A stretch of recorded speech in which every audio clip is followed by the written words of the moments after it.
Hello everyone. Last video में आप लोगों को one child one teacher one book one pen का आधा स्टोरी बता दिया गया था, जिसको मलाला यूसुफजई और कृष्णा लैम ने मिलकर लिखा है। तो इस लेसन में हम लोग क्या देख रहे हैं कि यहाँ पर विमेंस राइट के लिए, ठीक है, विमेंस एम्पावरमेंट के लिए मलाला यूसुफजई ये पूरे स्टोरी को लिखती है।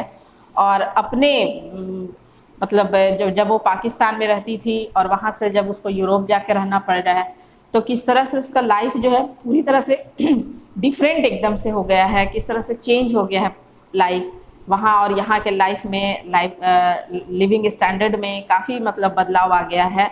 और इनको किस किस चीज़ों को फेस करना पड़ रहा है, ये सारी चीज़ों को ये अपने इस राइटिंग में लिखती है।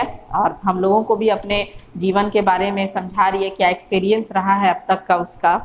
अपने फादर के बारे में भी लिखती है कि फादर जो है उसके एक अच्छे कॉन्फ्रेंस मीटिंग में हमेशा जाते हैं, गर्ल्स के लिए, वुमेन्स के लिए, उनके राइट्स के लिए स्पीचेस लिखते हैं, स्पीच देते हैं। और यही चीज़ मलाला यूसुफजई के भी अंदर आया है। वो भी गर्ल्स एम्पावरमेंट के लिए काम कर रही है, उनके अधिकारों के लिए काम करती है। लेकिन थोड़ा सा मलाला को अपने फादर से एक चीज़ का कंप्लेन भी है कि जिस तरह से वो विमेंस राइट के लिए लड़ रहे हैं, फाइट करते हैं, उस तरह से वो घर में उसकी माँ के साथ बिहेव नहीं करते हैं। मतलब ऐसा नहीं है कि वो वायलेंट है, लेकिन वो चीज़ों में हाथ नहीं बटाते हैं, उनकी मदद नहीं करते हैं। तो यहाँ पे मलाला यूसुफजई थोड़ा सा अपने फादर का कंप्लेन इस स्टोरी में करती है। उसके फादर ने पाकिस्तान में एक अपना स्कूल खोला था जिसमें काफ़ी सारे स्टूडेंट्स आ चुके थे पढ़ाई करने के लिए, और एटलीस्ट 1100 पीपल्स जो थे उसमें ज्वाइंट हो चुके थे। वो अपने फादर के बारे में एक और भी क्रेडिट बताती है कि वो जिस तरह से लड़कियों के लिए, उनके राइट्स के लिए लड़ते थे, इसलिए खुद से वो एक स्कूल खोले थे जहाँ इन लड़कियों को शिक्षा दी जा रही थी। और ये सारा क्रेडिट उनके फादर को दिया जा रहा है मलाला यूसुफजई की तरफ से कि किस तरह से उसके फादर एक पुअर फैमिली से बिलोंग करते थे, ठीक है। उसके बावजूद भी वे काफ़ी ऊंचाई पर गए, अपने कर्तव्य से अपना ड्यूटी जो निभा रहे थे वो लोगों के लिए, लड़कियों के लिए अच्छा काम कर रहे थे। तो इस तरह से इसी चीज़ को फॉलो करने के लिए अब मलाला यूसुफजई भी अपना कदम आगे उठाई थी। लेकिन उसके कुछ तालिबान से अटैक होने के बाद इन लोगों को पाकिस्तान छोड़ना पड़ा और उसके बाद इन्हें यूके में आकर एक शरण लेना पड़ा। अब यहाँ आने के बाद इनका लाइफ थोड़ा सा काफ़ी डिफ़िकल्ट हो गया है। डिफ़िकल्ट इस चीज़ का है कि इनको सारी सुविधाएं हैं, सारी सुविधाएं मिली हैं, घर है, सब कुछ अच्छा है, लेकिन फिर भी जो एक एनवायरनमेंट होता है, जो अपना एक वतन का एनवायरनमेंट होता है, वो यहाँ आकर उन्हें बिल्कुल नहीं मिल रहा है। अपने राइटिंग में वो आगे ये हम लोगों को बताती है कि उसके फादर का कहना है कि he says it is as if you planted a tree and nurtured it, you have the right to sit in its shade. उसका कहना है कि उसके फादर बताते हैं कि अगर हम कोई एक पेड़ लगाते हैं तो पेड़ को हम पौधे के रूप में पहले लगाते हैं, उसकी खूब देख रेख करते हैं, सेवा करते हैं। जब वो बड़ा हो जाता है तो फिर हम उसके छाए के नीचे बैठते भी हैं, ठीक है। You have the right to sit in its shades. तो उसी तरह वो ये जो थोड़ा सा लाइन जो बतला रहे हैं पेड़ के ऊपर, ये एक एग्जाम्पल लिए हैं कि अगर हम कोई भी काम करना चालू करते हैं, उसके ऊपर अपना सारा ड्यूटी देते हैं, काफ़ी मेहनत करते हैं, तो एक दिन आप उसी जिस तरह से एक पेड़ के छाए के नीचे आप बैठते हैं तो आपको उस काम के बदले बहुत अच्छा क्रेडिट जाता है, लोग आपको उसी काम के वजह से याद करेंगे। His dream in life was to have a very big school in Swat providing quality education। उसके फादर का सपना था, स्वात जगह का नाम है, ठीक है, पाकिस्तान में। तो उसके फादर का एक सपना था कि वो स्वात में एक स्कूल खोलेंगे और काफ़ी अच्छा फैसिलिटी देंगे एजुकेशन को लेकर, to live peacefully and to have democracy in our country. वो ये चाहते थे कि स्कूल खुले, लोग, बच्चियाँ उसमें पढ़ाई करें, उनको समान अधिकार मिले, उसके बाद लोग शांति से रहें और सबको डेमोक्रेटिक, मतलब कि एक प्रजातंत्र जो होता है, हर इंसान को अपना अपना अधिकार मिले, जैसे हमारे देश में है, वैसा एक डेमोक्रेटिक लाइफ भी हो। In Swat, he had achieved respect and status in society through his activities and the help he gave people। और ऐसा होता भी है कि स्वात में जब स्कूल खुलता है उसके फादर को सब लोग बहुत अच्छा इम्प्रेशन देते हैं, काफ़ी इम्प्रेस्ड होते हैं सोसाइटी में, लोग उनका काफ़ी रेस्पेक्ट भी करते हैं और क्योंकि वो लोगों के लिए काफ़ी अच्छी अच्छी एक्टिविटीज़ करते हैं। He never imagined living abroad and he gets upset when people suggest we wanted to come to the UK. लेकिन ये काम करने के समय इन चाहे उसके फादर या फिर मलाला यूसुफजई या उसका पूरा परिवार कभी ये नहीं सोचा था कि एक दिन इसी काम के चलते इनको पाकिस्तान छोड़ना पड़ेगा और कहीं दूर यूके जा कर के रहना पड़ेगा। लोगों ने उनको सजेस्ट किया कि आप लोग यहाँ से हट जाइए, अपने वतन को ही छोड़ दीजिए। A person who has 18 years of education, एक ऐसा व्यक्ति जो पूरे 18 साल की पढ़ाई अपने देश में करता है। ए नाइस लाइफ, एक अच्छा जीवन गुजारता है। ए फैमिली, ठीक है, 18 years of education, a nice life, a family, you throw him out just as you throw a fish out of water for speaking up for girls education. मतलब मलाला यूसुफजई को थोड़ा सा यहाँ पर खटकता है इस बात को कि 18 वर्ष का जो लाइफ था उसका पाकिस्तान में गुजरा, जहाँ वो पली बढ़ी, पढ़ाई लिखाई सब कुछ की, वहाँ पर एक अच्छी ज़िंदगी बीत रही थी इन लोगों का। उसके बाद एक अच्छा सा फैमिली हो गया था। इन सब के बावजूद एक वक्त ऐसा आता है जब उनको एक तालाब की सड़ी हुई मछली के तरह जैसे लोग फेंक देते हैं कि ये कहीं पूरे तालाब को न गंदा कर दे, इनको इनके फैमिली के साथ मतलब निकाल कर फेंक दिया गया कि आप लोग यूके जाके बस जाइए। वो भी किस लिए? क्योंकि ये गर्ल्स एजुकेशन के लिए फाइट कर रहे थे, सिर्फ इसलिए। इनकी गलती यही थी शायद। We talk about home and try to remember things. हम लोग हमेशा यूके में आकर अपने घर के बारे में बातें करते हैं, जैसे हम लोग अपने बीते हुए पल के बारे में आपस में फैमिली मेम्बर्स के साथ बातचीत कर लिया करते हैं, ये लोग भी करती हैं। वी मिस एवरीथिंग, ये लोग कह रही हैं कि हम लोग सारी चीज़ों को मिस करते हैं। इवन द स्मेली स्ट्रीम, भले उनके यहाँ गंदी नालियाँ ही क्यों नहीं बहती थी आसपास में जो हमारे एनवायरनमेंट में था, उसी तरह वो यूके जाकर उन सब चीज़ों को मिस करती हैं, अच्छी बुरी सारी यादों को। Already some of the things from Swat seems like stories from a distance place like somewhere I have read about. आज के डेट में ऐसा हो गया है कि मलाला यूसुफजई बता रही है कि हम लोग अपने बीते हुए दिन को इस तरह से आपस में बैठकर याद करते हैं जैसे कि कोई एक किताबी कहानी हमारे साथ हुआ हो। जैसे हम कोई बुक में एक स्टोरी पढ़ते हैं, उसके बारे में किसी को बताते हैं, तो हमारा जो बीता हुआ लाइफ था स्वैत में, पाकिस्तान में, उसको हम अपने फैमिली मेम्बर्स के साथ याद करते हैं तो ऐसा लगता है जैसे कि हमारे साथ ये कभी था ही नहीं, एक स्टोरी ही बन गया है हमारे लिए। My father spends much of his time going to conferences on education. वो बता रही है कि उसके जो फादर है, कि मतलब मेरे पिता जो हैं, वो ज़्यादातर टाइम कहाँ स्पेंड करते हैं? कॉन्फ्रेंस में जाकर। कॉन्फ्रेंस का मतलब क्या होता है? वर्ड मीनिंग है आप लोगों का कि large formal meetings some people are invited to discuss important matter. Conference एक ऐसा ग्रुप ऑफ पीपल होता है जहाँ लोग किसी इम्पॉर्टेंट मैटर पर जाकर डिस्कस करते हैं। तो उसके फादर का जो टाइम है वो ज़्यादा से ज़्यादा स्पेंड ऐसे ऐसे कॉन्फ्रेंसेस में ज्वाइन करके ही ख़त्म होता है। वो भी किस तरह का कॉन्फ्रेंस होता है? एजुकेशन को लेकर के, शिक्षा को लेकर। I know it's odd for him that now people want to hear him because of me. आज के डेट में मलाला यूसुफजई के फादर को लोग किस नाम से ज़्यादातर पहचान देने लगे हैं? मलाला यूसुफजई के नाम पर। ठीक है, थोड़ा सा मलाला को फील होता है कि आज के डेट में फादर को पहचान मिली है मलाला के ऊपर, not the other way around. I used to be known as his daughter. मुझे अच्छा लगता है कि मैं उनकी बेटी के नाम से जानी जाती हूँ और वो अपनी बेटी के नाम से जाने जाते हैं। एक पहचान मिली है, किसी को अपने माँ बाप के ऊपर पहचान मिलती है, यहाँ मलाला के ऊपर उसके फादर को पहचान मिली है। Now he is known as my father, अब वो मेरे फादर कहे जाने लगे हैं। When he went to France to collect an award for me, जब वो फ्रांस गए थे मेरे लिए एक अवार्ड कलेक्ट करने के लिए, he told the audience उन्होंने क्या बताया था? In my part of the world, most people are known by their sons। Conference में खड़े होकर उसके फादर ये बताते हैं कि पूरे दुनिया में जितने भी बड़े लोग होते हैं, चाहे जितने भी क्रेडिटेड लोग होते हैं, सब लोग अपने बेटों के नाम से जाने पहचाने जाते हैं। But I am one of the few lucky fathers known by his daughter. लेकिन मैं एक इतना खुशकिस्मत पिता हूँ मैं अपनी बेटी के नाम से पहचाने जाता हूँ। ठीक है, मलाला यूसुफज़ई के नाम से उसके फादर को सारी दुनिया पहचानने लगी। उसके पहले उसके फादर को सिर्फ पाकिस्तान पहचानता था, अब पूरे दुनिया में उसके फादर को अगर कोई पहचान मिली है तो उसके डॉटर से मिली है। और ये बात मलाला यूसुफज़ई के फादर जो हैं बड़े ही मतलब प्राउडली बोलते हैं इस बात को। I don't want to be thought of as the girl who was shot by the Taliban, but the girl who fought for education.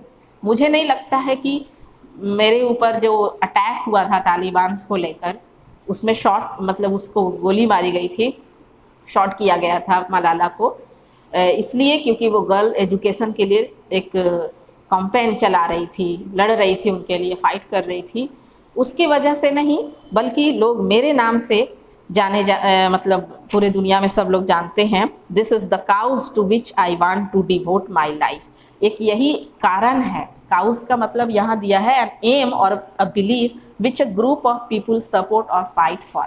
ठीक है, एक ऐसा एम होना लाइफ का, ये एक ऐसा सच होना, बिलीफ होना जिसके लिए लोग लड़ते हैं मतलब फाइट करते हैं, किसी मैटर को लेकर फाइट करते हैं। ठीक है, सपोर्ट करने के लिए। तो मुझे लगता है कि मैं इस मैटर पर अपने पूरे लाइफ को डिवोट कर सकती हूँ, मतलब समर्पित कर सकती हूँ। ऑन माई 16th बर्थडे, जब मेरी 16th बर्थडे जब था मलाला का, I was in New York to speak at the United Nation. मुझे न्यूयॉर्क बुलाया गया था यूनाइटेड नेशन में स्पीच देने के लिए। Standing up to address an audience inside the vast hall where so many world leaders have spoken before was daunting. जब वो यूएन गई थी, यूनाइटेड नेशन के बीच में अपने मैटर को, गर्ल्स एजुकेशन के बारे में स्पीच देने के लिए गई थी, वहाँ पर खड़े होकर के वो सारे ऑडियंस को एड्रेस कर रही थी, बता रही थी कि world leaders have spoken before was daunting. Daunting का मतलब पहले हम समझा दें आपको, इसका मतलब होता है फ्राइटनिंग एंड डिफिकल्ट। जहाँ खड़े होकर कुछ बोलना, मतलब दुनिया भर के बड़े बड़े लीडर्स आते हैं उस कॉन्फ्रेंस में, वहाँ पर खड़े होकर कुछ बोलना कितना डिफ़िकल्ट और कितना डरावना होता है। मतलब एक स्टेज ओवरकम जो होता है किसी भी इंसान के अंदर, वो पहली बार वहाँ पर बोलने गई थी 16 साल के एज में, इसके वो काफ़ी उसके लिए डिफ़िकल्ट रहा था। But I knew what I wanted to say, पर मुझे पता था कि मुझे बोलना किस बारे में है। This is your chance Malala, क्योंकि मुझे लोगों ने कहा था कि अब की तुम्हारी बारी है मलाला की स्पीच में आकर तुम कुछ बोलोगी। Only 400 people were sitting around me. मेरे सामने 400 लोग बैठे हुए थे मेरे ओपिनियंस को, मेरी स्पीच को सुनने के लिए। But when I look out I imagine millions more. लेकिन जब मैं देखी तो मुझे ऐसा लग रहा था कि सिर्फ 400 नहीं बल्कि करोड़ों में लोग बैठे हुए हैं। क्यों? क्योंकि जब वो स्पीच दे रही थी तो वो पूरी दुनिया को दे रही थी, ना कि जो सामने सिर्फ बैठकर ऑडियंस उसको सुन रही थी उनको नहीं। ये जो स्पीच था वो पूरी दुनिया देखेगी, और पूरा दुनिया मिलियंस हैं, बहुत सारे लोग हैं, सबके लिए वो स्पीच दे रही थी। I did not right my speech with the UN delegates in mind. UN का जो डेलीगेट्स होता है, डेलीगेट्स मतलब एक पर्सन को बोलते हैं, ठीक है, जिसको चुना जाता है किसी भी स्पीच को बोलने के लिए, वोट करने के लिए, या कोई भी डिसीजन लेने के लिए, जो सब ग्रुप के लिए होता है। तो जो कुछ भी वो बोल रही थी उसको लिख कर नहीं मिला था, किसी डेलीगेट्स के थ्रू लिख कर स्पीच नहीं मिला था, क्योंकि वो जो कुछ कह रही थी अपने मन से, अपने दिमाग से बोल रही थी, वो अपने माइंड से बोल रही थी, जो वो फील करती है और जो लाइफ में करना चाहती है। I wrote it for every person around the world who could make a difference. मैं उन सारे लोगों के विचारों को खुद से लिखी हूँ जो पूरे दुनिया में एक दूसरे से किसी को फ़र्क करती है। जैसे अमीरी गरीबी का फ़र्क हो जाता है, अनपढ़ और पढ़े लिखों के बीच जो फ़र्क हो जाता है, रिच पुअर, बहुत सारे चीज़ों के बीच में लोगों में जो डिस्क्रिमिनेशन होता है, उन सारे चीज़ों को लेकर अपनी मैं स्पीच बनाई थी और खुद से। I wanted to reach people living in poverty. मैं उन लोगों तक भी पहुंचना चाहती थी जो लोग गरीबी की ज़िंदगी जीते हैं। पोवर्टी जो लाइन होता है काफ़ी, those children forced to work and those who suffer from terrorism और लैक ऑफ एडुकेशन। वैसे बच्चे जो गरीबी की वजह से पढ़ नहीं पाते हैं, वैसे बच्चे जिनको आतंकवादी बना दिया जाता है ले जाकर, क्योंकि वो पढ़े लिखे नहीं होते हैं, गरीब होते हैं, और वैसे भी बच्चे जो लैक ऑफ एजुकेशन, मतलब उनके पास शिक्षा की बिल्कुल ही मतलब कहीं उनका मतलब कोई कीमत नहीं है, बिल्कुल अभाव है उनके पास शिक्षा का। उन सब बच्चों के लिए वो स्पीच लिखती है। Deep in my heart I hope to reach every child who could take courage from my words and stand up for his or her rights। मैं उन सारे बच्चों के लिए स्पीच दे रही हूँ ताकि वो लोग मेरी बातों को सुने, और वो जो छोटे बच्चे हैं जो कहीं ना कहीं गुलामी की ज़िंदगी जी रहे हैं, उनको काम करने के लिए छोटेपन में लगा दिया जाता है, पढ़ाई लिखाई नहीं करवाया जाता है, चाहे वो किसी के फोर्स में आकर करते हो या फिर किसी मजबूरी में भी आकर करते हो। उन सारे बच्चों को वो यही संदेश अपने तरफ से भेजना चाहती है कि वो जितने भी छोटे बच्चे हैं वो एडुकेशन को लेकर अपने आप को स्टैंड अप करें। स्टैंड अप करें मतलब अपने लिए खड़े होना सीखें, फाइट करना सीखें अपने अधिकार के लिए, और चाहे वो गर्ल्स हो चाहे वो बॉयज़ हो, सब। I called on the world's leader to provide free education to every child in the world. मैं तो बड़े बड़े नेताओं से यही आग्रह करूंगी कि जितने भी गरीब बच्चे हैं, छोटे बच्चे जितने भी हैं जो मजबूरी में आकर पढ़ाई छोड़कर काम किया करते हैं, उनको फ्री एजुकेशन दिया जाए। Let us speak up our books and our pens. हम लोग अपने किताबों को जिस तरह से अपने पेन से लिखना चालू करते हैं, तो चलो लिखते हैं उनके लिए। I said they are our most powerful weapons. क्यों? क्योंकि वही छोटे जो बच्चे हैं, जब तक वो पढ़ेंगे नहीं तब तक वो बड़े होकर कुछ कर नहीं सकते हैं। उन छोटे गरीब बच्चों को अगर हम एजुकेशन फ्री में देना चालू कर देंगे, चाहे सरकार देना चालू कर देगी, वो बड़े होकर हमारे लिए एक हथियार का काम करेंगे। One child one teacher one book and one pen can change the world.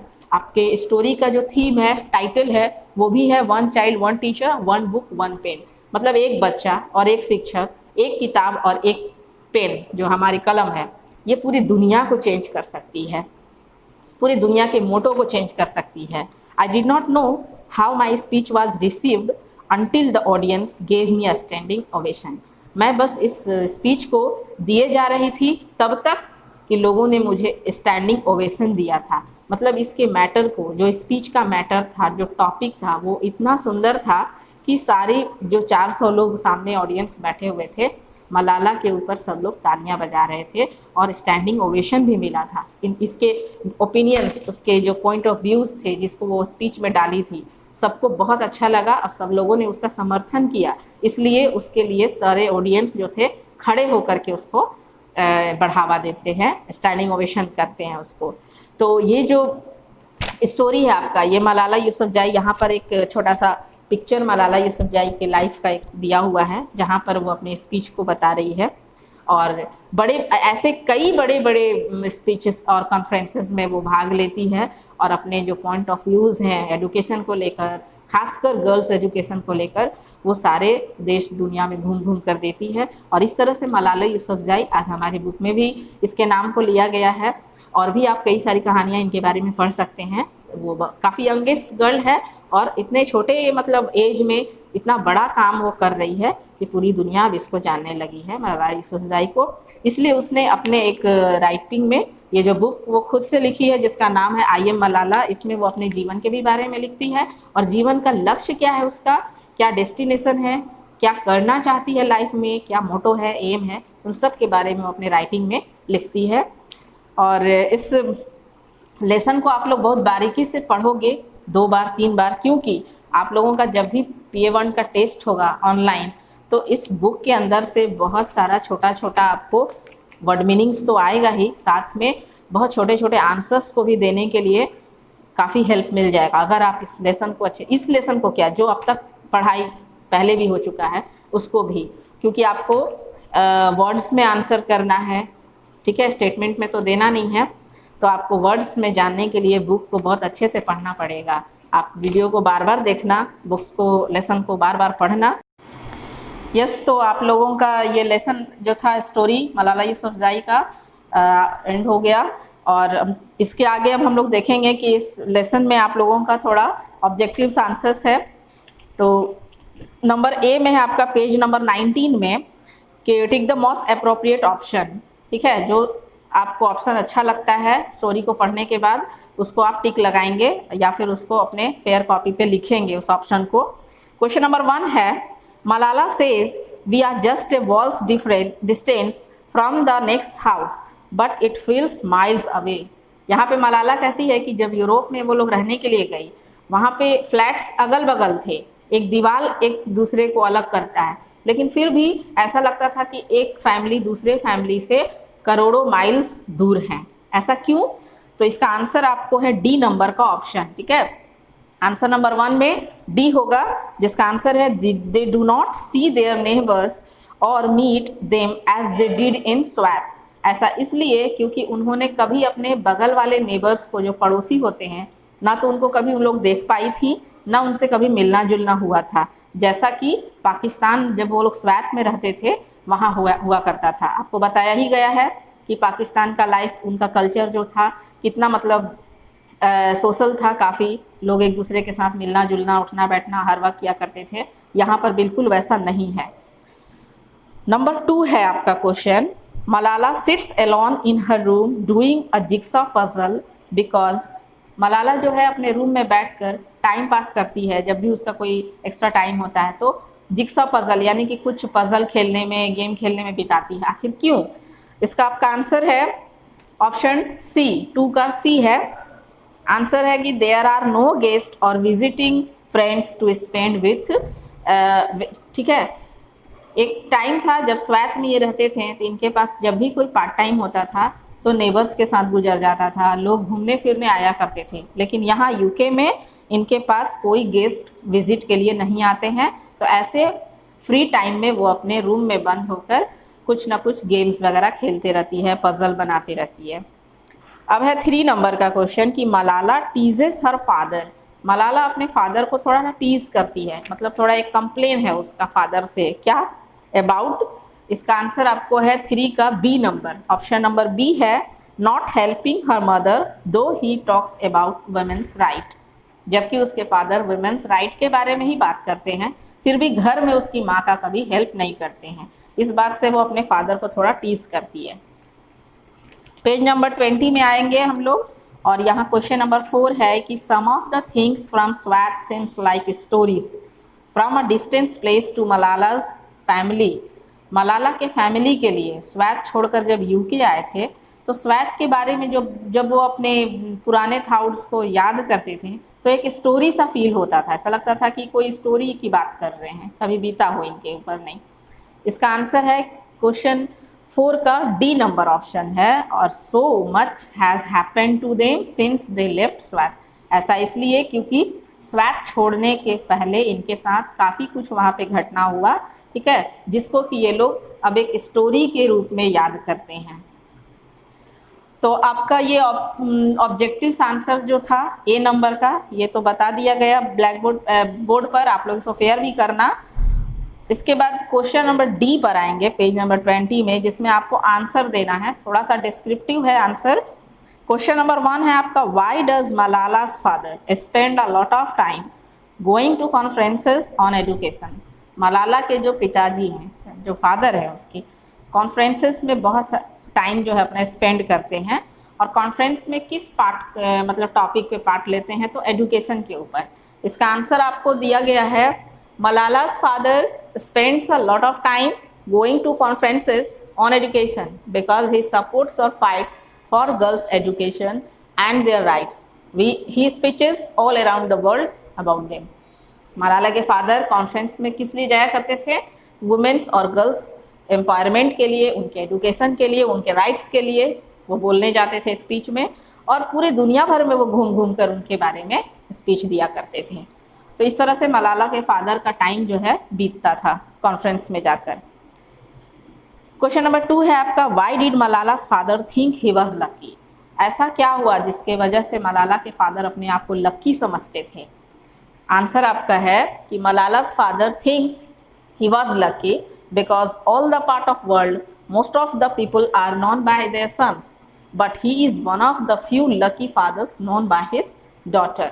उनका कहना था कि दुनिया भर में बहुत सारे ऐसे लोग हैं जो अपने लड़कों के नाम से अपनी पहचान को बनाते हैं, लड़के उनका नाम उजाला रोशन करते हैं, लेकिन ये जो मलाला के फादर हैं ये उन मतलब कि फादर्स में से लकी हैं, ठीक है, जिसके बेटी की वजह से उनका नाम इतना प्रकाशित हुआ है।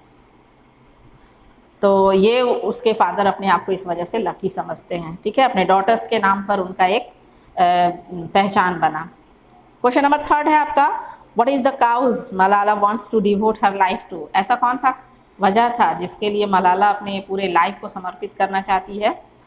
तो Malala wants to devote her life to fight for girls education all around the world.